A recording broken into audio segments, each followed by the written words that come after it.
Hey folks, Brendan here from Bluelight with a video for you if you are in the promotion process as a serving police officer, because you're going to get asked some tough questions, and a lot of these questions are forward-facing ones, and what we're going to look at today is forward-facing questions around performance. These are really tough ones, but we just practiced them recently on one of our weekly webinars for individuals who are part of the Enforced Advancement Group. It's almost 400 serving officers in that group, and it's not 400 attend every one of the webinars. Normally it's just several, or maybe sometimes 2 or 3 people who attend. A lot of people just watch the recordings. How can I access those? Check the links below. Check the links below to my services for online courses, the webinars, the one-to-ones. But it's the webinars I really enjoy running, and especially for the promotion boards, because this is where we look at new, innovative and creative ways of answering questions, so you don't sound like yesterday's answer, because that's not what they're looking for. So just imagine you get asked this question at a promotion board: how will you in the future as a leader, so that could be sergeant, inspector, superintendent, enable a culture of performance on your team? Now, the standard answers would be around having targets, achievable targets. It might be around arrest rates or stop and search, or all the things that have been done in the past.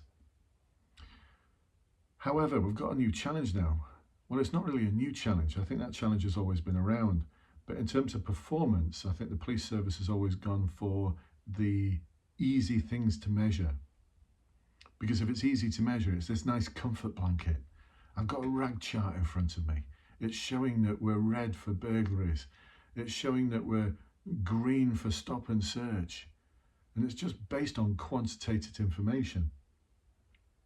However, 80% of what the police deal with is all about vulnerable people. It's all about complex investigations to help support vulnerable people. How do you measure the quality of a complex investigation? How do you measure the quality of a investigation into the background, or what's causing someone to go missing from home and being at risk of being groomed by sex offenders, or who is at risk of being drawn into an organised crime gang? How do you measure that? How do you determine what good performance looks like? And so this is something that we spent a good hour plus looking at one of the recent webinars. I want to share with you a couple of ideas that we had. Of course, if you want the detail of how you would really nail it on an interview, then join the Enforced Advancement Group. And once you are part of the Facebook group, which is only for the officers in that group who have accessed that service, then check out the webinar from the 4th of December 22. So all you'd need to do once you're in that group is just search the word webinar and 04/12/22, and it'll bring up the recording of that webinar. Honestly, the individuals who attended it, their minds were blown in terms of, I have never thought of performance in that way before. So how do we do it? Well, one of the things we took a look at was vulnerability, because one of the individuals actually worked in child protection. And in the force that they're in, they're trying to focus more on performance, less around quantitative, easy to measure things, and more about the quality of investigations or the quality of the preventative work they've done. And so how they're measuring it at the moment is in terms of what they called wins. But then we looked at that and thought, well, what do we actually mean by a win? And what if we've had a really good investigation and we've done a lot of work, but we just end up with something that isn't a success in court, or it doesn't even get to court, Is that still a win? And so we looked at the quality of the investigation, the quality of the partnership work. And the way we did it, quite simplistically, was we took a look at 3 things that normally emerge out of serious case reviews: Baby P, Victoria Colombier, Fiona Pilkington, going back all of those years, and others, Invariably, when there's a serious case review, three things are identified that the police officers and the professionals involved in the case demonstrated a lack of professional curiosity. Second thing, that there was a lack of information sharing between agencies. And the third thing was that there was a lack of a collaborative joined-up approach from those agencies to identify what the problems were and to ensure that they were stopped in their tracks or they were dealt with or whatever it might be. So three things invariably emerge: lack of professional curiosity, a lack of information sharing, and a lack of a joined-up collaborative approach. And God forbid there's another example in the future, but there will be. You know, history tells us that there will be, and I can pretty much put money on these issues cropping up again. And so if these are our subject of our inquiry, that's what we looked at, the subject of our inquiry, we don't want to focus on the problems that are occurring in respect of the work that our officers are doing. We want to focus on what's going well. We want to focus on what's going well. And so how do we do that? Well, we need to ask the right questions. Traditionally, the questions in the police sector tend to be about problems. Problems. I'm right, aren't I? So tell me what the problems are. Let's do a problem analysis. And we rarely focus on what's going well. We rarely ask questions that are more appreciative questions. And for those of you who are on these webinars, you'll know that we're always talking about changing the style of our questions so they're less about problems in the past and they're more appreciative of things that are going well in the here and now and how we can move that forwards into the future. And so we need to have a bit of a framework though on making judgments as to, let's take a look at maybe a subject of our inquiry would be the quality of our relationships and our collaborative approach with other agencies. And so a way of looking at that, I think we can get from the world of evaluation. So years ago, I studied for a Masters in Education, as in the world of police training, and I furthered my education both vocationally with MVQs in training and assessor qualifications, quality assurer qualifications. I got involved in a load of national work with what is now Skills for Justice around standards and qualifications. It was awesome, I really enjoyed it. But I also went back to university and studied for a Masters in Education where I focused on evaluation of education. And it always struck me that there's a really simplistic definition of evaluation, which I really liked. It came from an academic called Michael Scriven, and it goes like this, that evaluation is defined as the systematic determination of the merit, worth and value of the evaluand.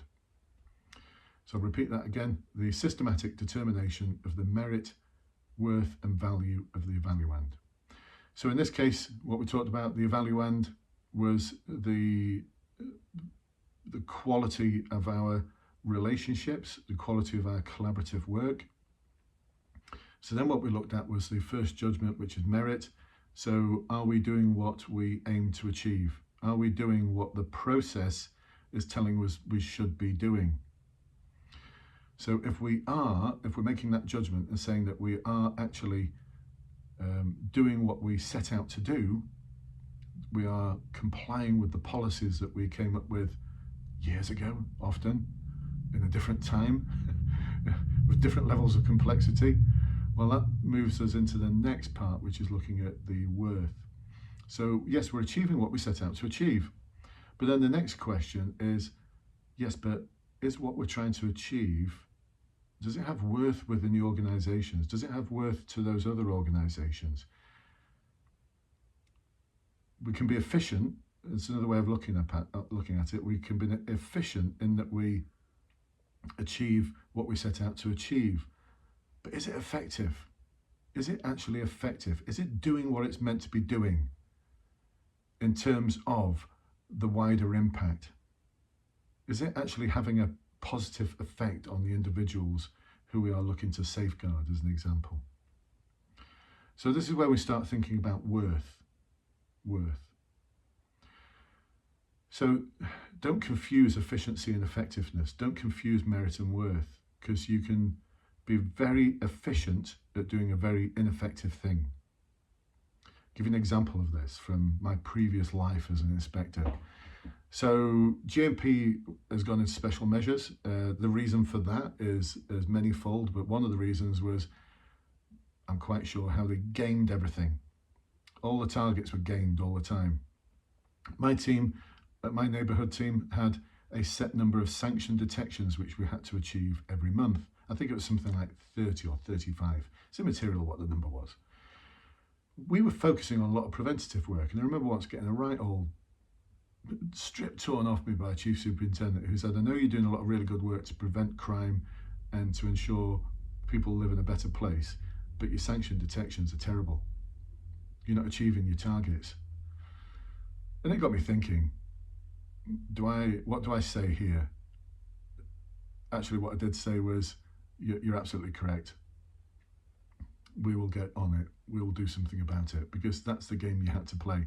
In the meantime, we're doing some awesome work to find some of Greater Manchester Police's top handlers of stolen goods. We were tackling organised crime gangs. We were dealing with money launderers.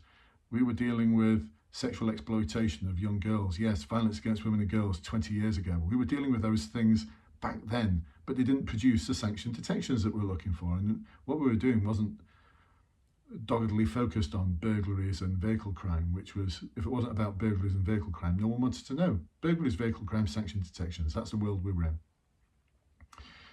And so I just send my officers down to Sale Water Park and other places where on Friday and Saturday evenings young lads would sit in their cars smoking a bit of cannabis, and we'd just round up a load of sanction detections for cannabis street warnings, and we would hit our target.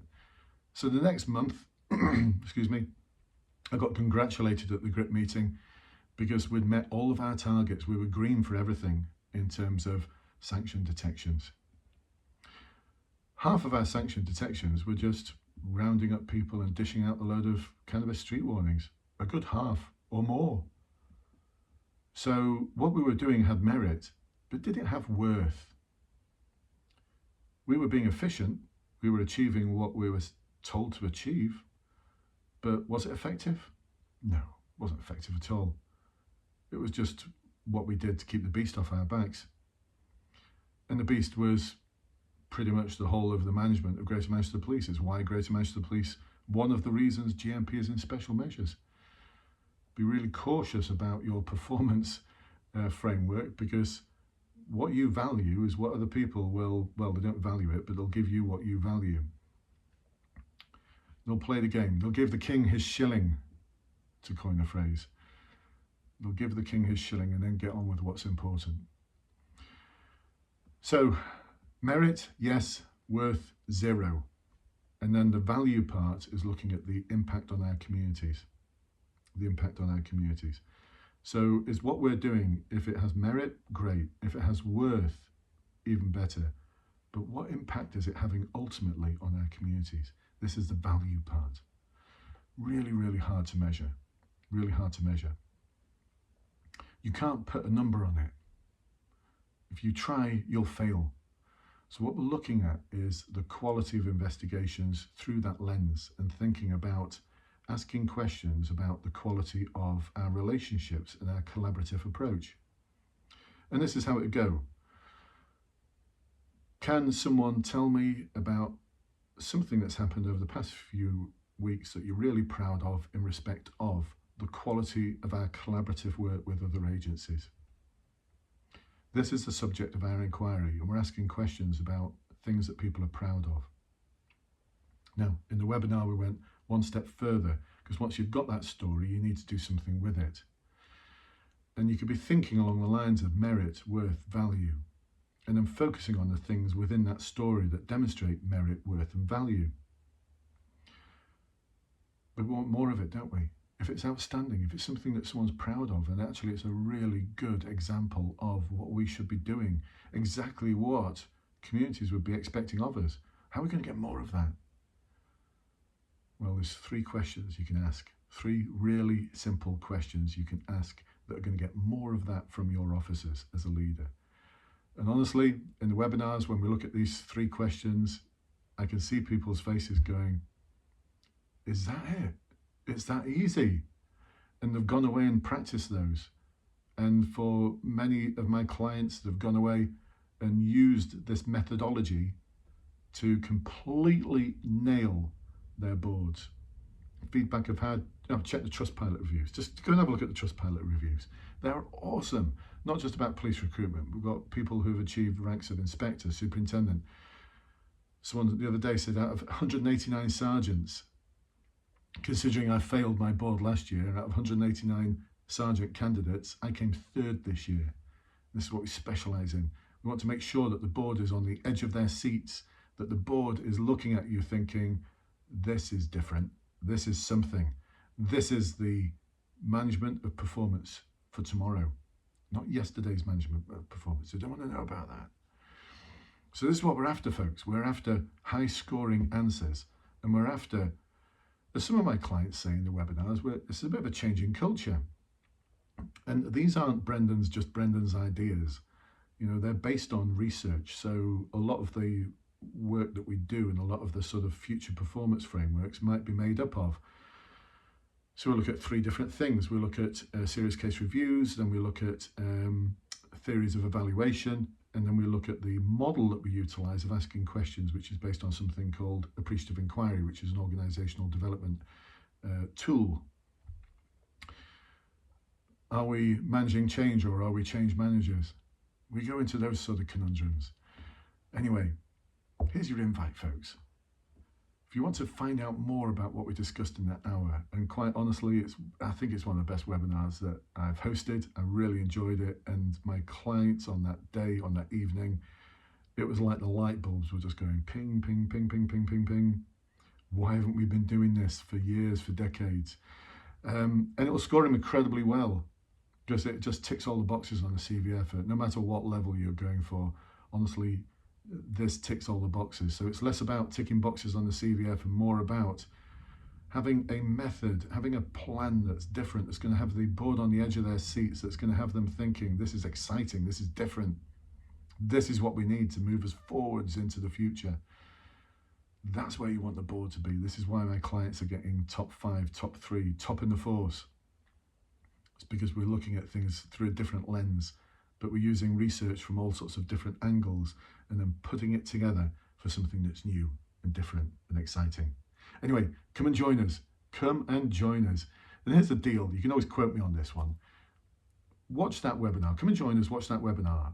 Like I said, all you need to do is search in the Facebook group for webinar 041222, and it'll bring up that webinar.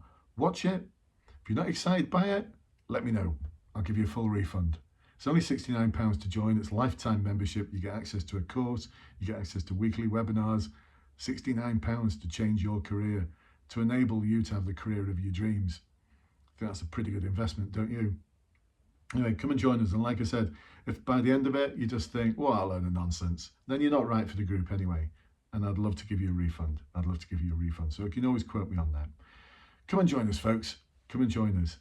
Be part of that exciting journey towards change, change for the better in the service, and be part of that journey. I'd love to be part of that journey with you.